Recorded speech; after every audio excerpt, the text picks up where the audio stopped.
welcome to the Online Jewelry Academy. I'm Professor John Ahr and I'm your instructor. At a certain point in any jewelry designer's career, you're going to eventually get your first custom order. Now, it's really flattering when somebody wants to pay you for an original creation, but you better make sure that you provide high quality products that fit. Jewelry isn't like stretch pants. It doesn't come in one size that fits most. This video is designed to help you correctly determine your customer's size when they order a ring or a bracelet. Now let's start by looking at the tools that you're going to need that will help you to determine the different sizes that you're going to need to make your products. First, we need two different types of ring sizer tools. You're going to need a ring mandrel, a jeweler's ruler, and a flexible fabric measuring tape. Let's take a closer look at the ring sizer tools. The most common ring sizer is one like this one. It's used whenever a client orders a thin ring like an engagement ring. It has full and half sizes organized in ascending or descending order around a central hub. The half sizes are delineated by the addition of a dash next to the size number. You use it to determine the size of your client's finger by asking them to try on the rings on the sizer until they find one that feels comfortable. Now, you'll know when you have the right fit when the client finds a ring that fits over the knuckle with light pressure and feels comfy.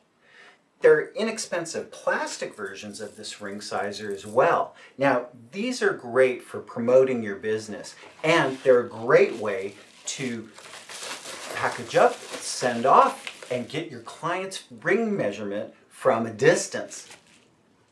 That already got there, faster than the postal service. Now, the second ring sizing tool that you're going to need is a wide band ring sizer.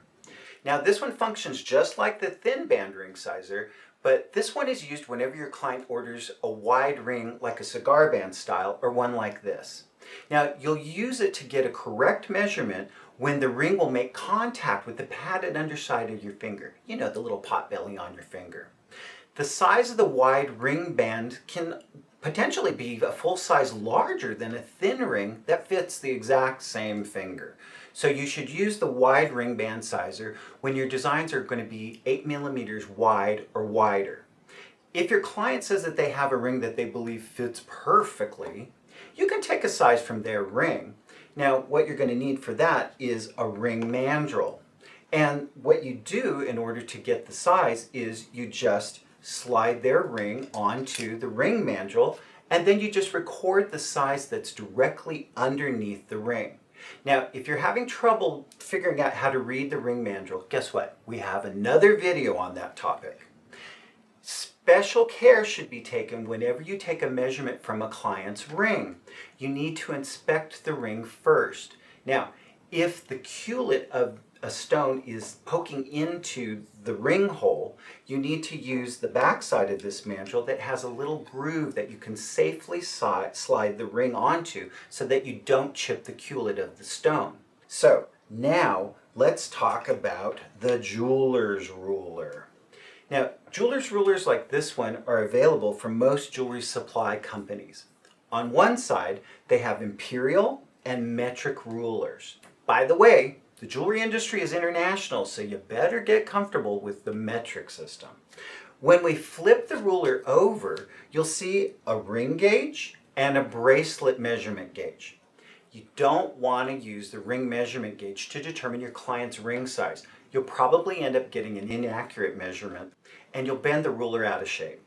The bracelet measurement gauge, on the other hand, is quite useful for determining the size of a cuff bracelet, not a bangle bracelet.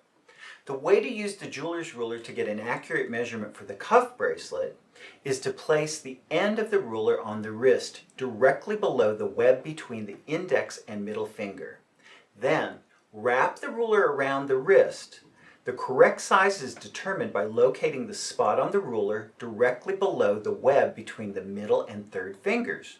You may want to put stickers or block out these measurements the way that they're written here, because I'm sure that some of your female clients will be offended if you tell them that their bracelet size makes them a medium or large man. Just pointing it out. You'll need to add 2 or 3 times the thickness of the metal to the measurement taken. And this is true with either the ring gauge or the bracelet gauge.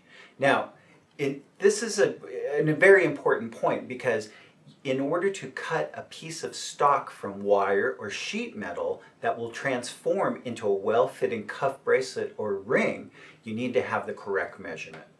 Now, cuff bracelets are fairly forgiving, and that's because it doesn't really matter if they're a little too long or a little too short, and that's because they don't need to fit over the hand to take them on or off. By the way, the correct way to put on a cuff is to position one end of the bracelet in the middle of the wrist and then push the other side of the cuff around the outside of the wrist. You simply reverse the process to remove it. Now, a bangle bracelet, on the other hand, has to be sized to fit over the hand. The way to make this type of measurement is to use a fabric tape measure. What you do is you have your client fold their hand with the thumb in as if they're going to put their hand into a bangle bracelet. Then what you're going to do is you're going to wrap the tape around the widest part of their hand.